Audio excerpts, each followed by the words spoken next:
They couldn't hear you. Okay, now I'm here. Thanks, Joe, for letting me be part of the show Shoot. today. I have I to was earn my place here every day. I was going Every to time I have to earn my place. I was going to take over, and you caught Yeah. me. How are you? Good morning. I'm good. I'm bouncing between locations. So I've put together a ragtag band-aided technology suite for today's show. That's Literally, good. my microphone is propped up on my little wedding album Today today. at the end of the day today, I'm taking down the rickety card table because there's an estate sale that starts Oh, tomorrow morning. oh my So, goodness. but then I got to put it back up, You need to so I post can that. You hey, need to Ron, how are you? document it. Definitely What's document it. the taking Document. down of the table? Well, just everything. I don't know. It's so weird when you leave a place. Now I know where your home now is not a place where your kids grew up. You don't have memories, so many memories in that house the same way. But it's always sort of weird when you leave a place you've lived in. And I mean, I've now lived in my apartment that I'm in right now for 13 years, and at some point we'll leave, and you go back to those empty rooms and you take the last step out, and it's just it's just like little boxes you lived in. It It's totally so is. weird. Yeah, what's funny though is that there's this I've noticed because I've moved twice now in 2 years, and there is this shut off valve that happens once you decide that you're moving, where it Mhm. no longer is your house. Like you live here, but this no longer is my house. You know what I mean? I don't know if that makes sense, but No. but But okay. For I, you it does. It works for you. I still go, not only do I get sad for my childhood home, but my husband, literally, we were probably, I'm not sure, I don't have a great sense of geography. We weren't that close to it. He's like, "Oh, I know a shortcut to get to Stu Leonard's supermarket last week." And we just happened to drive by his home and where his friend lived and my friend here, which was really sweet. It was a really nice thing to do. I enjoyed it. But it's still home. I don't know. All these years later, I still get nostalgic for the two houses that I spent my childhood in. I don't know. it So that's just you. You're just cold hearted. I don't know. I don't think it's cold hearted. I already miss this house daily. It just is a place Okay. where I'm living right now. It's not. I've I've shut myself off emotionally. Yes. All right. Ready to Okay. do this? Let's Let's do this. let's get emotional about the Federal Reserve, everybody. Oh my goodness. Good morning, Ron. Good morning, Julie. Uh, by the way, tonight over on the Stacky Benjamins channel, looks like we're at like 650 people have signed up Nice. so far. Yeah. So because it's a free live event, though, that means that we may have 200. Hey, Sarah. By the way, Sarah, Paula told me that she's probably going to be here Saturday or Sunday now. Just Sarah and I having a discussion while everybody else hangs out and watches. Paula Pant coming through town, and Sarah lives in Detroit, so we're invited. And anybody who lives in the Detroit area, we're saying hello to Paula, goodbye to Joe, kind of thing, last minute. But we don't know what day Paula's going to get here because she's driving slowly cross country to go live by you. Yes. Yeah. All right. Let's Interesting. do this. Great timing, Paula, but we'll welcome you with open arms. We're happy to have you here. Ron, what do you mean? How will it be live? It'll be on YouTube, the Stacky Benjamins YouTube channel, 7 to 9. 7 to 9, Stacky Benjamins YouTube channel. Bobby will be there. Doc G from Earn and Invest will be there. OG and I, and experts from TIAA, Fidelity, Morningstar, and T. Rowe Price. So, going to be a big 2 hours. VIP lineup. Yes, very fast pace. We did our tech thing yesterday, and it's going to be a very fast pace 2 hours. We're trying to squeeze as much into 2 hours as we possibly can. So it's going to be fun. All right, let's make a podcast because Bobby and I have 7 recordings today. All right. Oh my God, my head hurts. Okay, go. YouTube, Ron, YouTube. All right, hold on a second. This is the recording for Thursday, June. No. Friday, Saturday. Holy cow. It's going to be like that all day for you, Joe. You got to write it down. You see, you're going to pick up my habits. I write it down. 20th. I still bungle it, but I do write it down. The 20th. This is Saturday, June 20th. The Fed chair has a new warning about the U.S. economy. We'll reveal who are the most vulnerable and how bad it could get. And why is he so newly worried?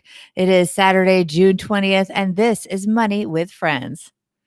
Welcome to the Money with Friends podcast. I am certified financial planner, Bobby Rebel, host of the Financial Grown Up podcast, coming to you from my very grown up kitchen in New York City. And I'm Joe Saul-Sehy, host of the Stacky Benjamin Show, coming to you live from my mom's half-finished basement outside Detroit, Michigan.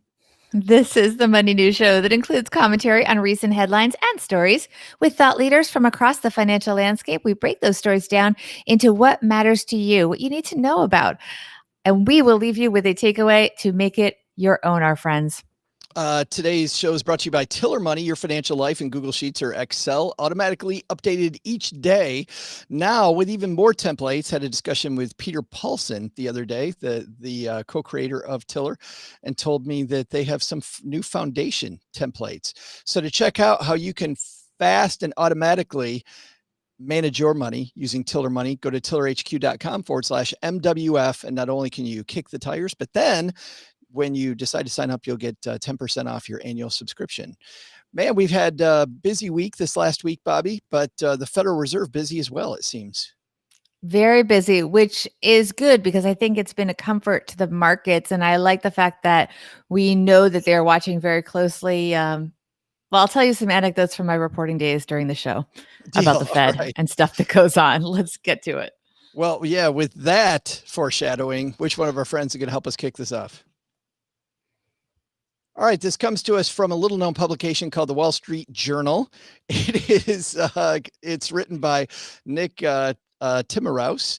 And Nick writes, Federal Reserve Chairman Jerome Powell said the economy faces potentially significant long-term damage from higher unemployment and a wave of small business failures due to the coronavirus pandemic, despite recent signs of an economic rebound. Quote, until the public's confident that the disease is contained, a full recovery is unlikely, Mr. Powell told the Senate Banking Committee Tuesday at the start of 2 days of congressional hearings. Mr. Powell also warned that because recent job losses have fallen hardest on low-income workers, including minorities and women, the current downturn risked aggravating longstanding socioeconomic disparities in living standards. After cutting interest rates to near zero in mid-March, officials have introduced a range of emergency lending programs to purchase debt of companies, cities, and states. Stock markets rallied on Monday after the Fed spelled out how it would execute a previously announced initiative to purchase up to $250 billion in bonds issued by U.S. companies that were highly rated as of mid-March. Since those purchases began on May 12th, they've been limited to around $1 billion a week in exchange-traded funds that invest in corporate debt.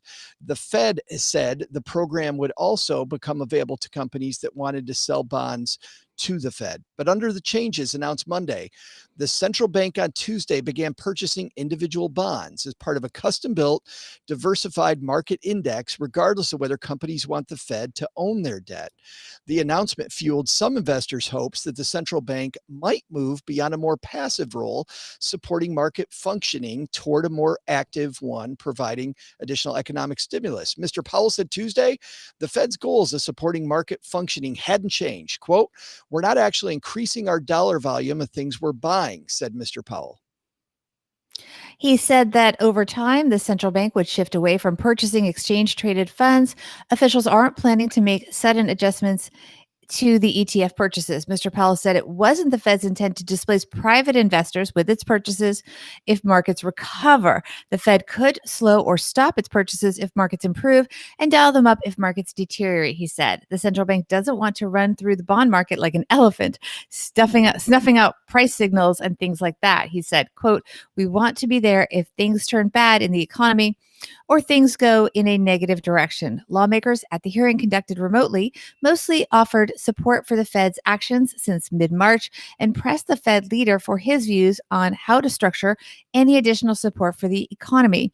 If the virus remains, quote, reasonably well under control, Mr. Powell told lawmakers he expected the economy to move through 3 phases. The first one, a sharp contraction, could then lead to the second, a bounce back market marked by large increases in reemployment.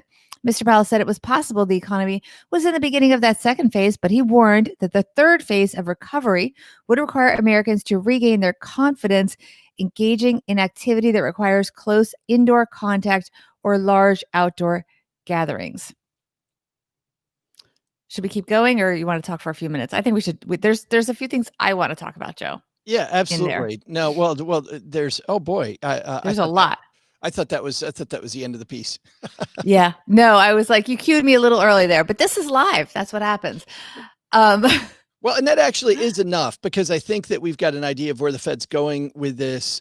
If people want to read it, just head to the Wall Street Journal and look for this piece. But I think it's really interesting when the Fed makes moves. You know, before I was in the industry, I really didn't have any idea what any of this stuff meant. And frankly, when the Fed made moves, I'd listen to somebody like that day's Jerome Powell, and I nod my head and go about my day. But this is pretty important stuff for all of us.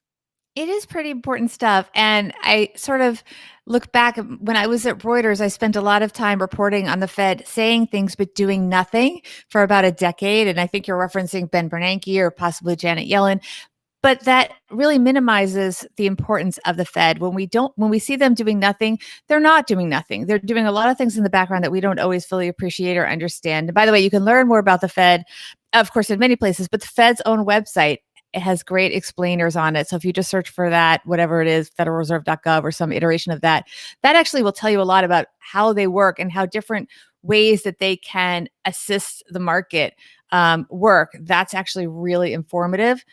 What stands out to me here also that's new here is that they made announcements in mid-March to calm a very tumultuous market, but they didn't actually start doing a lot of this stuff until May.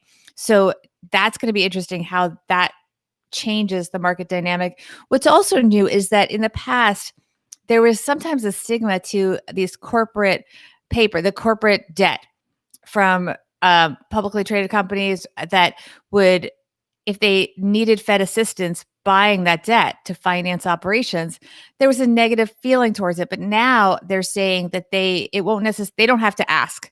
The Fed's just doing what they want to do. And that takes away the stigma, which can really help because of course, if investors feel there could be a problem, that can have other impacts on their ability to get financing and on their stock equity fundraising, stock movements, et cetera. I hope Yeah. that came out in English, Joe. Does that It make sense? No, it does, Perception. but it also brings up the second step, which you hear from some corners, which though is this an overstep though by the Fed? You know, we've got the Fed now doing far more. I don't know if the right word is to interfere, to take action on this economy versus just moving interest rates a little bit, or or buying up government debt. They're seem to be very heavily involved. Well, remember, we don't always have all the information that they have. That's a really important thing. And also remember where we came from. There was a point in March. I'm going to guess. The date March 12th stands in my head, but I'm not sure that's the exact date. But in the middle of March, there was a point where there was zero liquidity in the bond market. Nothing was getting done. And the Fed stepped in there. And I don't know that the average American can really understand. In fact, I don't obviously fully understand it. But basically, there was no liquidity. And the Fed steps in there as sort of the buyer of last resort and to create that market in the debt markets. And it's played a very important role. So I'm not, the answer is we don't know because we don't have all the facts. Yeah. And so to some degree, we're in the position where the way our system is set up, we've put these people in charge and we have to, see how it goes. We are not in the driver's seat here, but we do have to take care of whatever's relevant to us. But it does, the Fed's job in this kind of situation is to make sure that there is liquidity, and they Which may know things we don't. Yeah, which brings up and I like the focus on looking at what you can control versus what you can't control. We can't control what the Fed does, but we can control, Bobby, is what we do with this information. And Mhm. so before it's as I mentioned, and by the way, thank you for making me super young by saying Janet Yellen or Ben Bernanke. I was more of a Alan Greenspan guy, you Oh, know? sorry. Okay. Yeah, Yeah. yeah, yeah, going back. I'm a little older than I look. It just anyway, the but when we hear that the Fed's going to keep interest rates the same, what that means, regardless of all the stuff we read about buying ETFs and buying individual bonds, is that we'll see short-term debt stay about the same. So car loans will stay the same. We'll see lines of credit, debt on lines of credit stay the same. Now, that doesn't mean that with your individual bank, it won't change. It might. However, the baseline rate that's all based on, the Fed rate that's based on, will stay the same. Mortgage rates, not based on the same stuff, but you could make a case that mortgage rates, because of this news, will probably stay really low. What bothers me about that news is when I've heard this stuff in the past and I've heard commentators talk about, oh, rates are going to stay low for a long time. People don't do the steps they need to do to get their debt strategy under control. They're like, well, I can wait till tomorrow. I can wait till next week. I can wait till next month because, hey, the Fed's not doing anything today. I'll go mow the lawn instead. I would put together your debt strategy right now, knowing that rates are low and rates are going to stay low. Use what you have today.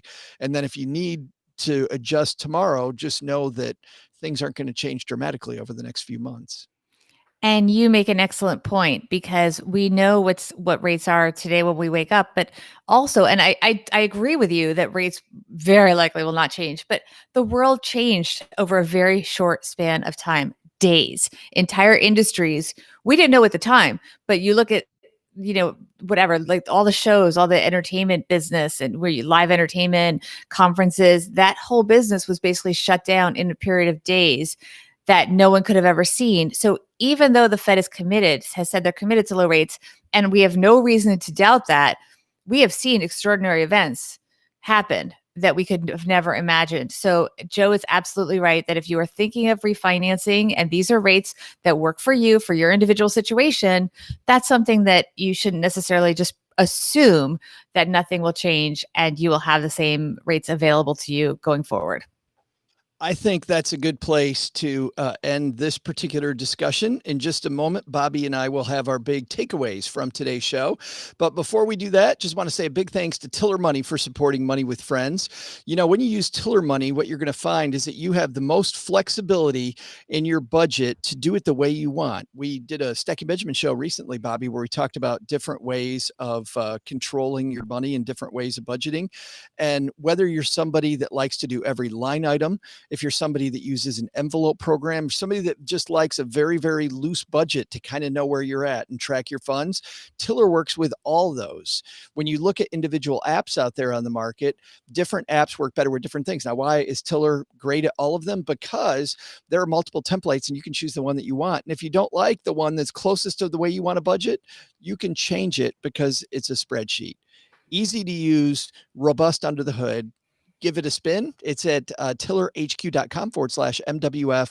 And if you use our link, you'll get 10% off your annual subscription. So big thanks to everybody who's done that. And you're welcome for the 10% off. So thank you. And you're welcome all at the same time. How about that? What's our takeaway, Bobby? Look, Joe, nobody can deny that this whole situation, the whole economic situation and everything related to it is just terrible. That said, what I do want people to, I want to leave everybody on an up note, that unlike other economic downturns where the impact is selective, the whole concept of an economy of one that we talk about, meaning if you lose your job or your income, it's a nightmare. There are so many people that this is affecting, and the Fed is giving this warning, but it's not something that really is going to surprise anybody. What's important to remember is that the Fed is doing their job to the best of their ability, and we don't have all the information. It's not something we can control, but what we can control is how we all deal with our own personal situation. There's a lot of incentives out there. I'm sorry, incentives is the wrong word. A lot of support out there from different programs from the CARES Act and so on. Make sure you're being proactive about getting any resources you are entitled to, and best wishes to everyone getting through this economic tough time. Yeah, I think that's the most important part. Control what you can control. I really like pieces like this one, though, Bobby, that give you an idea of what the Fed is thinking, but delaying action because the Fed seems to be doing a lot behind the scenes, but nothing to change what happens with interest rates with you and I. Doesn't mean we shouldn't go do the things that we're going to do. I think this is the type of piece that I really like to read, kind of see the road ahead, but then still work my strategy the way that I need to work my strategy. Very well said. Good stuff, Bobby. Fun piece as always. It's always fun when you and I The get Fed is together. always so fun. Yes. I bet Jerome Powell's just amazing at parties. I bet he So knows a cool. lot of great dad jokes. Tell us how people can help us make the show. You can help make the show by joining us for our tapings on both YouTube and Facebook Live. You can find out when we are taping by going to moneywithfriendspodcast.com and looking at the schedule there. You can also follow us on Instagram and Twitter. We put the times we're going to be taping there as well. The handle both on Instagram and Twitter is at moneyfriendspod. And you can also participate in surveys and quizzes and maybe get a shout out on the show if you follow us at moneyfriendspod. Also, you can send us emails if there are things that you want to hear us do on the show. And by the way, Bobby, you don't know this, but I got an email the other day from Michael asking if Mom's neighbor Doug is okay because he lately has not been doing the close of the show. You and I have been doing the close of the show. Maybe we'll talk about that. We just thought that it was much more congruent to have you and I close the show out, and it's much overdue because behind the scenes, Ashley Wall's been producing this for a long time, and we have not been acknowledging that like we should have. So yes. Thank you, Ashley. It was time to make a change. Doug is great on Stacking Benjamins, Michael, but this is Bobby and I. So we decided it'd be much more fun to have an end of the show that's done by the two of us. But thank you for that. Doug is okay. He's doing great. Unfortunately, he's doing great. I shouldn't say that. That's not very nice. Don't say that. I know. All right. We ready to get out of here?